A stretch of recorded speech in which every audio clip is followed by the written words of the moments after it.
It's Thursday. The week is almost finished. Tomorrow is Friday. Welcome, guys. Welcome to another live.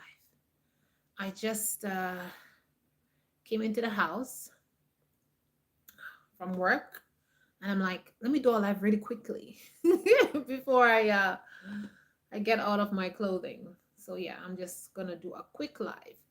And this live is inspired by you guys because y'all ask me so much questions about land buying and this and that and the other. So I figured I'll come and do a live here for you who are interested and you want to you have some questions.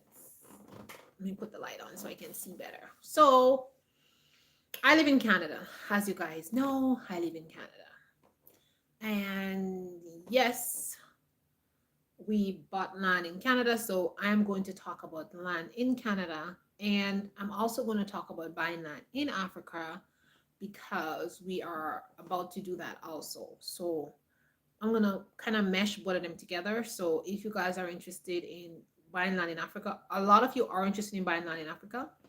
And some of you are also interested in buying land in Canada because some of you asked me about land in Canada. So I'm going to talk about the Canada land first, and then I'll talk about buying land in Africa after. So, all right. So I want to remind you guys that again about the website to purchase shea butter and stuff. You can go to www.rusticandclassic.com, rustic and classics with a s.com to buy your shea butter and to buy any all natural products that we're selling online. A lot of things are sold out, but we are stocking. But like soaps and shampoos and stuff have to be cured. It need at least 2 to 3 weeks, sometimes a month to cure properly. So a lot of things that are sold out, they should be ready by Christmas. So don't worry too much about it. You guys are definitely gonna get it. But okay. And those of you who are interested in herbs, go and join the membership. And yeah, that's basically that. So y'all, let's talk about buying land, raw properties in Canada. So buying a raw property in Canada, you have to do a lot of research and you basically have to know where you want to be in Canada because Canada is a huge place. It's a huge, huge place. So you want to decide, do you want to live in Montreal? Do you want to live in Toronto? Do you want to live in Saskatchewan? Do you want to live in BC? Where do you want to live, right? We live in Ontario. You want to live in Ottawa? Where you want to live? So there's raw land everywhere in Canada. So it's not going to be a problem for you to buy raw land. Some places are very, very cheap. Like if you go in the eastern townships and all those kind of places, you would definitely find land very, very cheaply. Those land are cheap because some of them they don't have any houses on it, it's just the bare land. And some of them they have maybe a small house or small cabin on it. So it's very easy for you to build your house if you want to. Another place that you can buy land in Canada is in unauthorized townships. So many people buy land there because like it's just easier to purchase land and you don't have to deal with a lot of things like if it's not an unorganized township. So you can also look into all that if you want to buy land in Canada. Now, for you to buy land in Canada, you have to have some kind of status in Canada. I know some of you from Nigeria and some places were asking me about buying land here. Obviously, you have to have some kind of status here. And yeah, once you have a status here, you can buy land on your own. It's not a problem. Like you don't need a second party. Like yeah, you don't need any of that. You know. So yeah, so that's basically that. Hi, everybody who is in the live. Hello, Nicholas. Hello, As Bakan. Hello, Tazan. It's not my birthday. Hello, vlogger and guitarist. Hi, everybody. Welcome. So we're talking about buying land. Um, so like I said, you don't have to have a second party to buy land in Canada once you have some kind of status, whether you're a permanent resident, whether you're a Canadian citizen, you can just go ahead and buy land once you have your money. You can buy land through the bank or you can buy land privately. Like you say, if I'm selling land and somebody else wants to buy my land for me, you can just pay me the money. I will go do the deed and everything like that. And yeah, you get your land, it's yours. So you don't need a third party here to do that, okay? So that's how it works for those of you who are asking, because I know some of you in Africa who wants to move here and you're not sure. The system is different here than in Africa, so it's really different. It's not the same. So you just need your money basically and having some legal status in Canada to buy land. All right. So now that you have a legal status in Canada and you want to buy land, I want to go through some things that you need to do, right? So when you're gonna buy land here, you want to make sure like what you have to decide like what you want to buy the land for. Are you gonna just buy the land because you want to build a house on it, or you're just buying land because you want a homestead or you want to live off grid or whatever? So if you're gonna buy land to farm and do stuff on it, you would definitely want to buy land like rural land or land that is zone rural or land that is zone agriculture. Let's see if the volume is, yeah, the volume is all the way up. So you want to buy land that is rural or zone agriculture. It means that you'll be able to grow crops and you'll be able to, do some kind of farming or do some kind of things like that. You'll be able to like set up buildings if you have animals and do certain things on your land because it's rural and agriculture. So you're free to do stuff. Now, if you buy land that is in the city, you may have half an acre or you have an acre or something, you really can't farm there or you can't have animals in certain part of this, like in the city you can't do that. So you make sure that you want to buy rural land if you want to do those kind of agricultural thing or have goats or have chickens or all that kind of stuff. You need to have rural land, and when you're buying the property it needs to be zoned rural or agriculture. A lot of people buy land and they realize that it's not zoned agriculture or rural, and then they can't do what they want to do. They can't have chickens, they can't have goats, they can have like certain animals and stuff like that. So that is very, very important for you guys to asking me about buying land and how to go about buying. So that's a key point. Next thing you want to do is point number 2 is research the crime rate in the area that you are going to go in. So make sure that the area that you're going to be living in has a low crime rate or, a very reasonable crime rate, because you don't want to go live in a place where people are going to be bothering you or everything like that. You also want to make sure that you go in an area where people are friendly, you're comfortable and all that kind of stuff, because not all areas people are very comfortable. And yeah, so make sure you research the area really well, go around, talk to people, drive around the area, see what's happening, blah blah, stuff like that. You want to make sure you research the area for crime, because you don't want to be in an area where it's a high crime area and then you're going to have issues. So like certain areas in Canada, like certain areas in Toronto, certain areas in Montreal, certain places in BC, I won't go live because they have certain places there, they have high crime rate and they have certain how is homeless, there's a lot of homelessness in certain parts in BC. Like you don't want to go live there because it's not going to be a good place for you. So make sure you do your research before you decide to buy land in certain areas. The third point is you want to also research racism.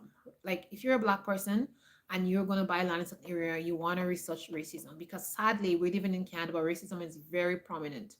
And I can tell you many, many stories of racism. I bought land and I experienced racism when I bought my land also. You know what I'm saying? So, and I mean, yeah, we experience a lot of racism. When we live out in the country, we're the only Black people living out in the country, and yes. And actually, I can tell you guys a story of how, like, we've been racist against. Like, we live out in the country. I went for a walk, and this woman, she's like saying to us like, oh, who are you, like why you're around here? And I'm like, I live around here, I own that farm down the hill. And she's like, no, she's a white woman, she's like, you're a liar, you don't own anything down here, you don't live in that area, I'm gonna call the cops for you and stuff like that. So you know in the end, she did come and apologize, because I spoke to her a family member, because when I moved in the area, we went and say hello to everybody who was living in the area. So because she did that to me and my children know they went, she was carrying on in a manner, I went and I spoke to the neighbors and I said, there's this woman who lived up the road up there where we were walking, and that's what she said to me. Do you know her? Because I want to know who she was, because if she's doing racist stuff to me, I'm going to report her, right, to the authorities. And then the neighbor has to says, oh, this is my family member, whatever, whatever. And I'm shocked that she's carrying on in that manner. And so he called her husband and said, the people who moved down on the farm down there, this is what your wife said to her, whatever, whatever. So the husband of her came and said, "Oh my gosh, I'm so sorry. My wife did said this stuff to you and your children when you were walking, blah blah blah." He apologized to us. And a couple of days later, she came and apologized and said, "Oh, she's very sorry. She didn't mean to do that, blah blah blah blah blah." But people are racist, and I think when she came, when the husband came, I told him, I said, um, because the stuff that your wife said to me, I can call the police and give a warning. You know what I mean? And he says, "Oh no, we're very sorry. We apologize.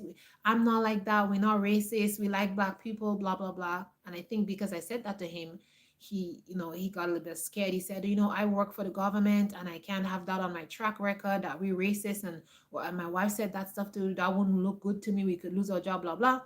So I didn't complain about them. Then she came and apologized. But so that's what I'm talking about. Like, make sure you know about racism in your area, and make sure you know that the area you're going to move in, people are not going to be bothering you, coming on your land and doing blah blah blah blah da, da, da, da. That's something that you don't want, because yeah, that's basically it. So look for racism. The next point, number 4, is like, the next thing you want to do when you're going to buy land, you want to make sure that you test your soil. So if you're going to do agriculture and stuff like that, you want to make sure that the area that you're going to be going to live in, that you want to test the soil if you're going to plan to do any agriculture. So you want to be testing the type of soil and see if the soil is good soil.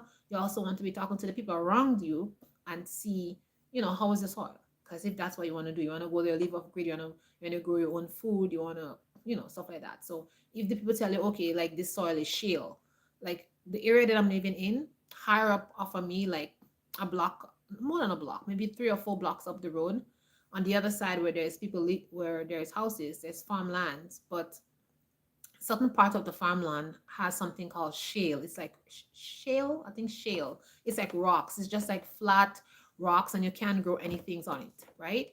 So if we had bought land in that area, it would have just been, we could not grow anything. We had to bring in beds and bring in soil and everything, because it's just rock and it's like a flat. It looks like a tile that covers the ground, like so. Yeah, you can't grow anything there. It's hardly any soil, just this rocks, flat tile looking rocks that is just all over the place. So it's very difficult to grow anything in that kind of soil. So it's good to know what kind of soil you have. Again, if you have some kind of if you do have soil, but you have maybe clay soil or something, you could always work with that clay soil, and you can bring in manure and you can make the soil better. But if you have very rocky soil, and like, it's very important to know the kind of soil that is in your area when you're going to buy a property. So that's very, very important too. So when I moved, I asked the farmer when we moved there, what kind of soil it is, and he told me, this soil is good soil, but there's a lot of clay in it, so you would have to clay and sand, and so you'll have to really amend the soil to make the soil really good. And it's true, I really had to do a lot of amending to the soil to make the soil good for in certain parts of our land. Like in the exterior of our land, the soil is really good, and then like right in front where the house is, the soil is really sandy, so we had to like bring in like a lot of manure and stuff to to amend the soil. But like the soil where we at, certain things grow well. Like I already said in my videos, I said like pumpkins grow really well there. Certain things like berries and stuff like that, it grows really well. But if you want to plant vegetables and stuff, you have to make sure that you really amend the soil really well, so you can get a good harvest. But like pumpkins and Irish potatoes and stuff like that, they grow really, really well. Soil, like the soil is good, and those things grow really well. The next thing, point number 5, you want to make sure that you want to check is the water table of your area. Now, where I live, we have a high water table, so we have a lot of water in that area. Plus, we're surrounded by 2 springs. So even if we can always take water from the spring, and if you watch my video, you'll see I show you guys where the stream is running on the side there. So we do have a very high water table. So when you're going to buy a property, you want to make sure you ask about the water table. Like, find out, these are things that you can find out from the municipality. You can find out from the city area what the water table it is. If you have a high water table, that means you'll have a lot of water. And we are on a well, so we have a lot of water. But if you have a low water table, that means you're going to have less water. And sometime in the summertime, your well may be very dry, or it may just have a little bit of water. So you want to make sure that, because if you are going to be growing vegetables, if you're going to be doing certain things and you need water, you're going to be farming, growing tomatoes, all kinds of stuff. You need a good water source. And most of the rural areas here in Canada, they're on well, like they're well water, so they're not city water. So just something I want to let you know, like if you buy rural property, you you'll be on a well. Either it's some of the properties they don't have any well in it, so you will have to put your own well, and some of them they already have the well there. All you have to do is connect it to your property if you're gonna build, or if there's how you call that. Sometimes most of those properties they have small houses on them, or sometimes they have small cabins on them. So if you want to extend it or make it bigger, then you'll have to bring your own wells. You have to dig your own well, or sometimes the well is there and you just have to attach it to whatever structure you're gonna put onto the land. But if you're buying land really, really extremely rural, most of the time you do have to dig your well because they don't have one on the property. So find out what the water table is good. The worst thing you can do is buy land and then you realize like you're gonna dig a well and you're not gonna get water. So you make sure like you find out about that. Also, when you're gonna buy a property, you have to also make sure you look at the structure of the land, whether the land is sloping, whether the land is flat. You can go look at your land many different times of the day, and then you can see. Well, I mean, see, like yeah, many different times. Take many viewings. Like maybe go on a Monday when it's raining, go when it's very hot in the day, and you can see what's happening on the land. If there's an area when it's rain and it's swampy, you could also look at like the vegetation or that's on the land. That would give you an idea too if you have a lot of water. Properties that have a lot of big trees, they tend to have a lot of water on it. Like my property has a lot of big trees on it, so definitely we have a lot of water on our property. That's a telltale sign to know if you have water, because when you have big trees, that means the root is going tapping down and they're getting water, so that's why they're growing so huge and beautiful. So that's a telltale sign. If you go buying a property and you see there's hardly any trees, it's very dry, like that's a warning. You may not have a lot of water on this property. The water table may be actually low. So yeah, take a note of that. So if you go and buy a new property and you see it's a very lush area, a lot of grass, a lot of trees, and the place is looking very lush, then you definitely gonna have a lot of water in that area. So point number 6, a well. Let's talk about the well. If this property doesn't have a well on it, you need to ask the neighbors if they have a well. Find from the neighbors if they have a well, and how is their well? How is the water good well water? That's something you have to find out. If you're gonna buy rural property, you need to find out if the water is good. Because we were on our I we rented a place before, was where we had a daycare center, and it was in a rural area, and the daycare was on well, because that house was converted into a daycare center, and we will end up renting that place to run a daycare in it. And that water there, that well water wasn't good. It had a lot of sulfur in the water, and it was very smelly. So we had to get like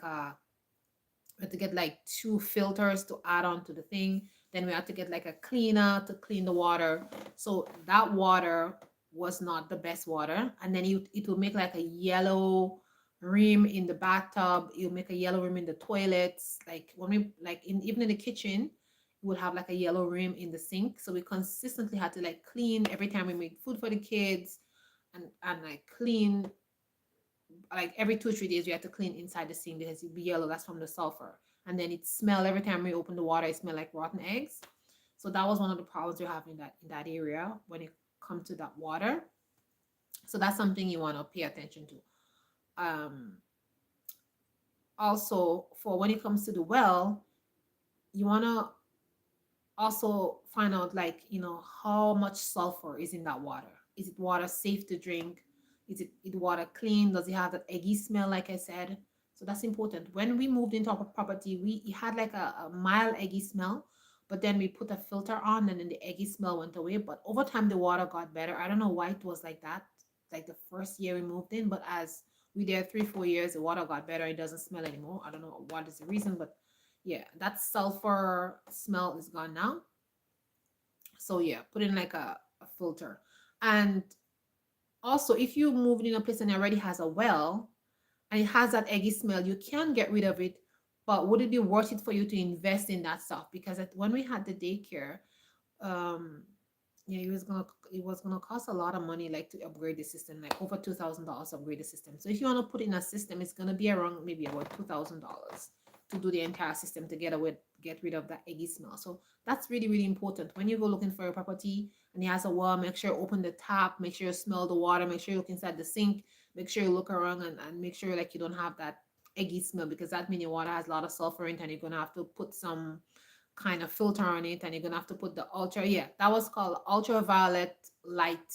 You have to put through the water when it comes in through the machine, and then it smells better. So all of that things you need to pay attention, and yeah, or else you'll have to not use the water. For example, at the daycare center, we use the water to wash kids' hands and to wash dishes and stuff, but we didn't drink that water. We didn't drink the water. We had like a water um machine, and we put water inside of it, and yeah, that's where the kids drink water, and that's how we cooked with for lunch, because we serve lunch at the daycare. So that's how we did. So now at our raw property right now, water is fine. We have a filter on it, so it doesn't have the eggy smell, like I said. But that's something that you really have to find out, because that can either make or break you. Now, this eggy smell and that sulfur smell, it's okay for the plants, but for you wouldn't want to be drinking that water, and the smell is just going to drive you crazy. So just pay attention to that, because water is life. Point number 6 is like the land slope. Many of you buy land and you're not paying attention to the slope. I know a couple of people who buy land, and now they're complaining because they're saying like it's every time it rains it's so swampy and it's so wet, and certain things they can't grow in that area. So for you to make sure that you're not buying swampy land, you need to ask questions. Like ask questions to the buyer, actually. That you ask questions to the buyer, because that's the only way you're gonna know if you have a swampy area. Or you can go there and see the land, like I mentioned before, a couple of times before you decide to buy it. Because if you're buying swampy land and you want to buy and you want to grow things in it, like it's not going to be good. You'll have to do a lot of work there to dig and fix the landscape and fix the sloping. That's going to be a lot of work. Depends on what you plant. I mean, if you buying very swampy land and you want to grow rice and stuff like that, that's going to be good for you, because all that swampy water area grows rice. But if you're trying to plant tomatoes and vegetables and beans, yeah, that's not going to work. So make sure that you're not buying swampy floodland, and try not to buy properties like in winter, or where when it's very cold. Sometimes there's no snow on the ground, but it's cold, so the ground is kind of frozen, so you're not going to know. Another family member of ours, he bought land, and in the end he had to sell land because the land was so swampy. It was just incredible. He couldn't do anything on that land, but he bought land when I think he bought the land. When did he buy land? When did he buy land in winter? Anyways, he bought the land in some season where he couldn't see really how the landscaping is. That was a bad idea. So he had to end up selling the land. So that basically that's what happened. But it's great to buy land in rainy season, because then you can see where there's any standing water on your property. The next point, number 8, is you wanna have your clear, defined boundaries when you're buying land here. You want to make sure that your boundary is marked with an iron pole, because if you don't mark your boundary, you're going to definitely have problems with your neighbors. They're going to be crunching on your land saying that's their land, blah blah blah blah. Make sure you have a defined mark on your land. Like on my land, I have a metal pole, a tall one, like a good size, but maybe a little bit a little bit over my, maybe, yes, about my waist length pole, stick into the ground. And the other day my neighbor was asking me like, where is the boundary, because he wanted to dig a drain, and the boundary is clearly there. He can see the boundary. So when he was digging the drain, it's like, okay, I'm gonna dig the drain in the middle, but the rest of the land over there is yours. So if anybody coming to buy the land, he knows that, okay, this part of the land is his, this part of the land is ours, but he's just digging the drain there, because it's the drain is for both of us, because the water is coming in. So you make sure you have a clearly marked pole. Many people, they plant tree or they plant some little thing like that. Is not going to help you, because anybody can just come and slash that down, and then there's no tree. You have no proof, and that's where you have problems with your land. Make sure there's a pole. Make sure you put down some concrete. Make sure you put some boundary. If you need to put like 4 poles, like you put one this end, one on that end, so it's very clearly defined, so people know where your land begins and end, so then you won't have any problem with your neighbors. Also Having a clearly defined boundary also help you to be able to put up like a wall or put up a fence. So it's like things that are clearly defined. Like in front of the fence is yours, behind the fence is theirs. You know what I mean? So make sure you have your boundary marked right there. I see like in Ghana, I see they have like they put a pole, and then they put a mark on the pole, like number 53, number 60 something or whatever, or they put even the initial of the person who the land belonged to, which is great, because you can see this, good size thing like this there, you know maybe 4, 6 or 8 inches wide, and it's defined, it's in the ground. I mean, you're not gonna go knock it out with a hammer or something. It's defined and it's right there. So that's really amazing. You don't have any problem.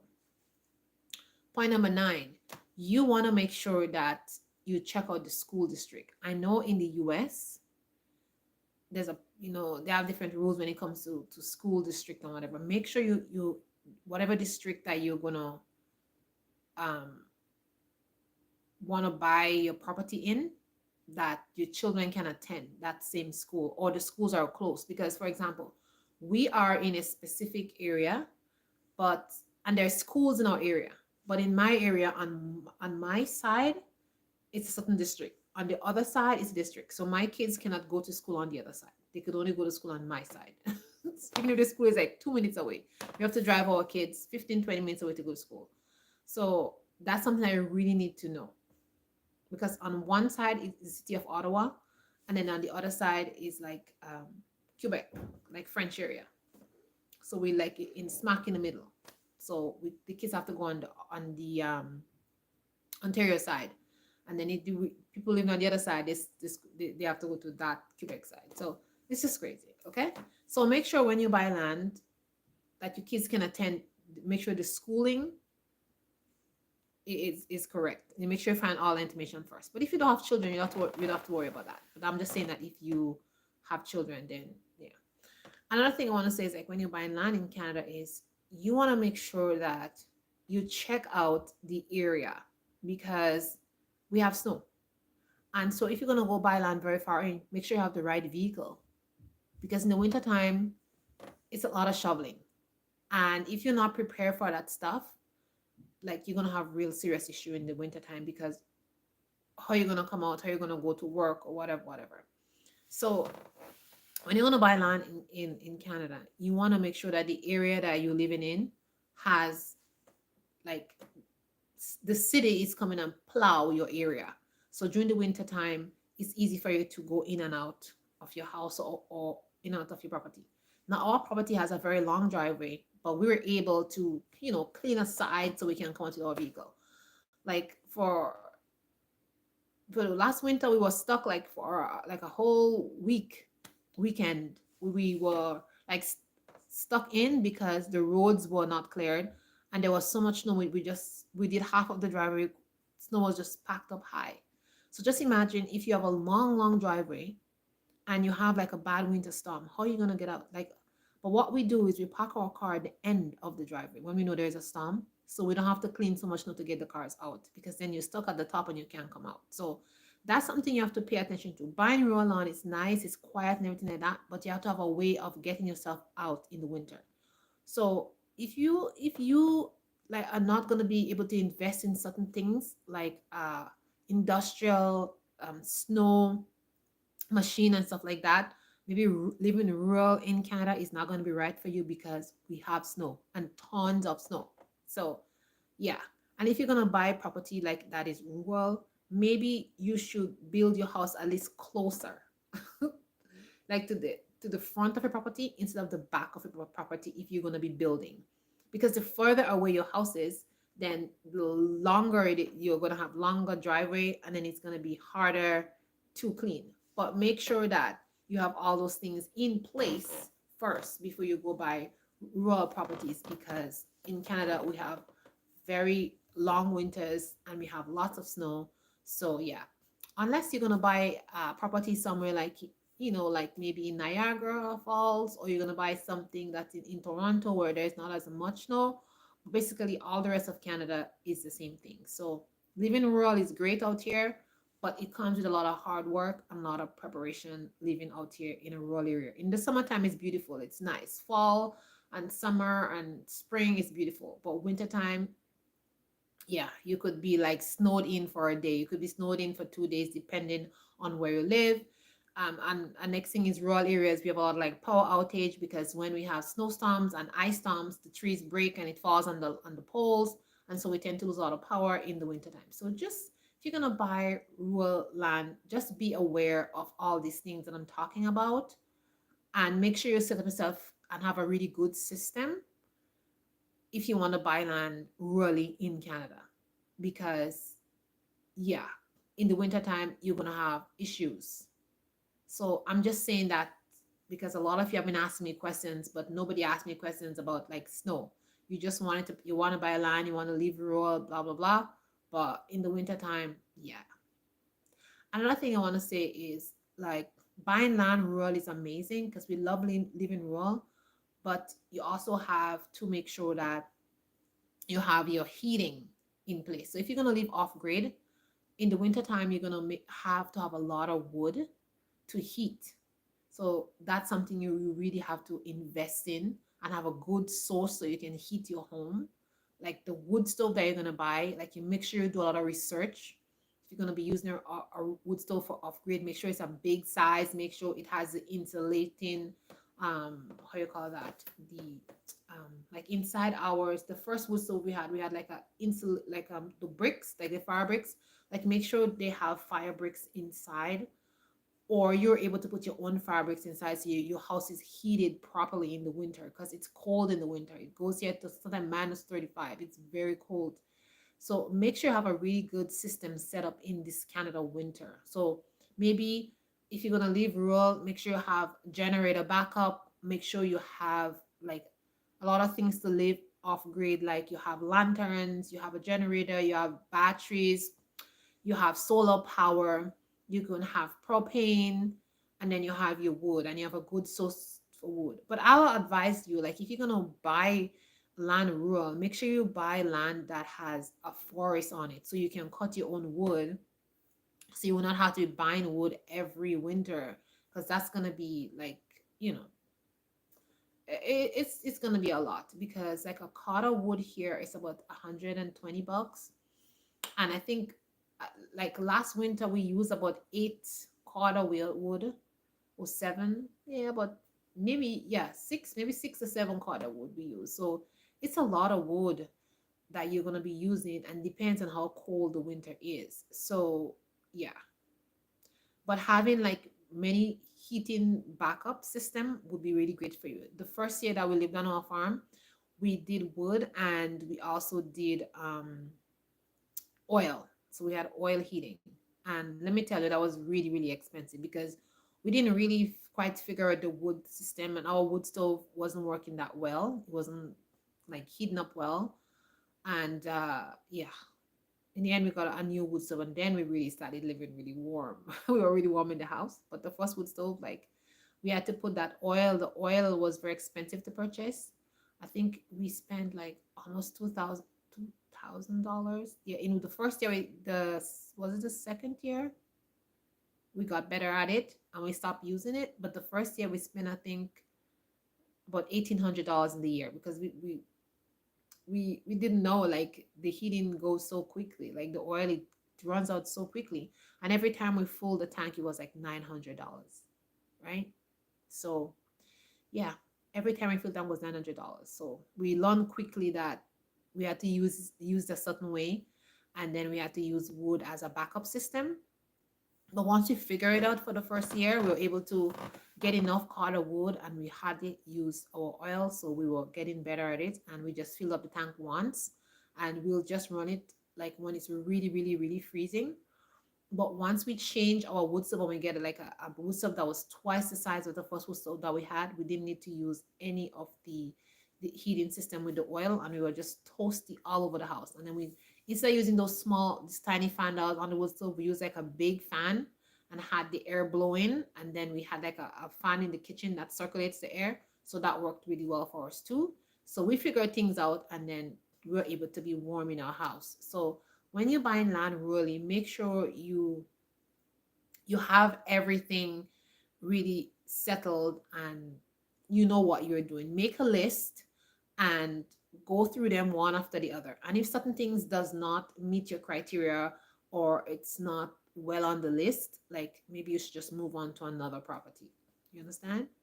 And another thing is when you're buying land rural, you also want to find out about hunting. Like if say you're buying like 5 or 6 acres of land, you want to also find out about who's hunting in the area, what is happening in your area, because during hunting season, people may come on your land, and yeah, that's important for you to know about hunting season. If you live in an area where there's like a lot of hunting taking place, like you need to be aware of that, especially if you have small children or if you have like property that is like a lot of wooded area in your property and people are going to come and hunt. They need to be aware of that also. And unfortunately here, like some people here, they have no manners. They just, it's hunting season and they just hunt. They just hunt anywhere and everywhere. They don't care whose land it is. So yeah, and I would advise if you buy land, you have a lot of property, when you're going out on your property, just make sure you wear some kind of vest or something that people can see you, because you never know what could happen. People could mistake you for an animal. You don't want that to happen.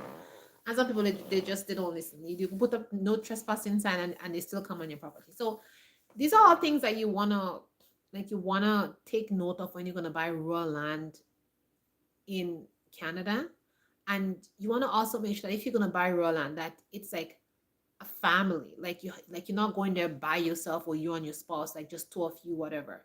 Like make sure that like it's a team of you, like your family, your children, maybe you know, like so you wouldn't be there alone, because it's kind of lonely if you're gonna be there by yourself out there. Because when you live in rurally, it's not like close by. It's not like everything is 5 minutes away. Everything is like far. Like my rural property, if I need to go somewhere, it takes me like 45 minutes. Even like if there's no traffic, 45 minutes. And if it's traffic, then it's could be an hour and 10 minutes, or 15 minutes. So also when you're buying raw land, look at the distance where things are and see if that's gonna suit you. If you don't mind going to the grocery store once a week, you're good at that kind of stuff, yeah.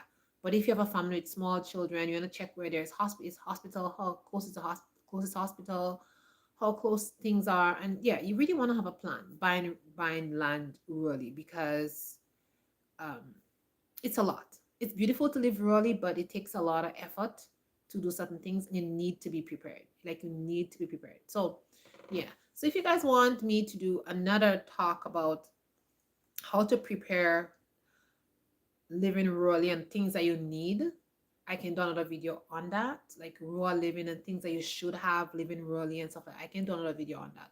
I like to do videos like on things that you're asking, because I know you guys are interested in that, right? So yeah, so that's basically buying land in Canada and what you want to make sure that you buy when you're buying land in Canada, things that you want to look out for and things like that. Another thing is when you're buying land is make sure you have a lawyer and everything is signed, and make sure you get stamps and sealed, and make sure you do things properly so you don't get scammed, or you don't like, especially if you don't use a realtor and you just buy land privately, you want to make sure you do every single thing right. And you also want to make sure that you get a lawyer for yourself when you're going to buy land privately. If you don't use a realtor, that's very important, because if you buy land from a private person selling their land and it's not done properly, you can end up being the loser, losing your land. So make sure before you buy land privately in Canada without using a realtor, make sure that you know what you're doing. That's the one to say. Okay, so the next thing we're going to be talking about is buying land in Africa. Now, I talk about scamming in Africa. I talk about buying land in Africa and all kind of stuff. Now, you can buy land anywhere you want in Africa once you follow the procedures, because every property, every place in Africa has the different procedure, the regulations, how you can buy land. You want to buy land in Ghana, you want to buy land in Togo, you want to buy land in Tanzania, you want to buy land in Zimbabwe, all of those places, you have to make sure that you follow the requirements based on the country that you're going to buy land in. Okay? So it is very important that you know all the requirements of the country. Now, in certain countries, you cannot buy land. The land is leased. From a lot of the African countries, they lease you land for 99 years. So you own the land for 99 years, and after 99 years, then you have to go and release it, right? Do it over again. So that's important for you to know. Most countries you do that. All right. Now the next thing is for you when you buy land, it's the same procedure if you're going to buy land in certain areas in Africa. You need to find out you need to find out about the area. If you're going to buy land in a village, village people are just regular ordinary people. They don't have fancy mansion houses. So if you're going to live in a village, make sure that you're reasonable when you're going to go there and build a house. You're not going to build a mansion, put a gate up, put barbed wire, do da da da da, and then everybody else who's around is living in mud houses or just simple concrete houses, and you know what I'm saying, and they're not like rich people. If you're going to be like this rich millionaire person building this big mansion in a poor village, you're going to have problems because people are going to rob you. It's just very simple. And if you're going to be inside your gated area and you're just going to be like this untouchable person in the village, it's not going to be safe for you. So I don't suggest you to do any of that stuff when you're going to go build a land in a village. If you want to go and in any country in Africa and buy land, you must do it legally, and you must follow those requirements that you need to follow. If you're not a citizen or if you don't have certain status in certain countries, you cannot buy land, and do not let anybody tell you that you can. For example, in Tanzania, if you want to buy land in Tanzania, you're not a citizen of Tanzania, you need Tanzanian to buy land with you, or you have to open a business. If you're going to buy land in Ghana, Ghana have different stipulations to buy land in Ghana. You have to go through certain stipulations and you have to follow them. Ghana is much easier to buy land. Okay? Togo, Benin, all those places, they have different things, ways to buy land. Like you have to go through the chief, you have to go through the family members, you have to do a search. There's many different things. What I'm going to advise you is whichever country you decide to buy land in, make sure that it's legal for you as a person to buy land. If you need to have some kind of status before you buy land, then just wait until you get your status to buy land. Like don't be in a rush to say, okay, let me go buy land with somebody and none of that. You may lose your money and your land. Just wait. If they say you have to, like in some countries, you have to be there for like 2 years and then you get some status and then you buy land. So if you have to wait for 2 years, just rent some place for 2 years. Then after the 2 years up, you got your status, then you buy a land. Just be patient. Like it's not worth it losing your money. If you're gonna go to Tanzania, you open a business and then buy your land. If you're gonna go to Ghana, then you go to the chief, you pay your money, whatever, whatever, and you get your land and go get your certifications, all that kind of stuff. You go to Togo, the same thing. You go and you find out all the regulations and you do it. If the status is 1 year, make sure you stay in the country for 1 year. You do what you're supposed to be doing, then you go about buying land. Like don't be a hurry bud trying to do stuff and then you lose in the end. Like when you work hard for your money, why would you want to do that? Okay? Make sure you know the laws and regulations of the country before you start to buy land. You don't want to be building your dream house on the land, then you have to move because you did something wrong, you didn't follow certain things, and that's not what the country is about. Now, when you're buying land in Africa, you want to make friends with the local. You want to be a genuine person. You want to know the chief. You want to know everybody that is in that location where you are. Like you don't want to come there as a foreigner and doing all kind of craziness, okay? It's not going to be in your favor. Like don't go there trying to act like a rich Bill Gates or something like that, okay?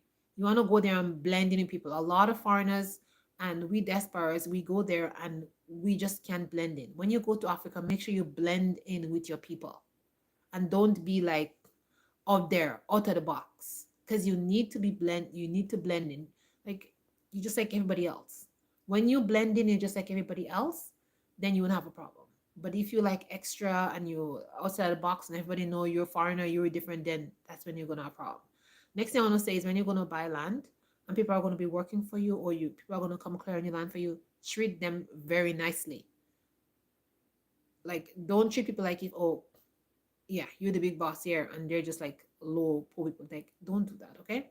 That's very important because African culture is very different from Canadian culture.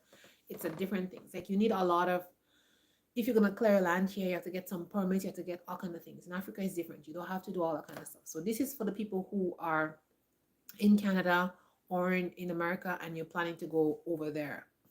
The next thing when you're gonna go over there, again, you need to mark your boundary, you need to fence your land off, you need to find out about the school district, you're gonna need to dig a well also. When it comes to digging a well, they do wells different from in Canada.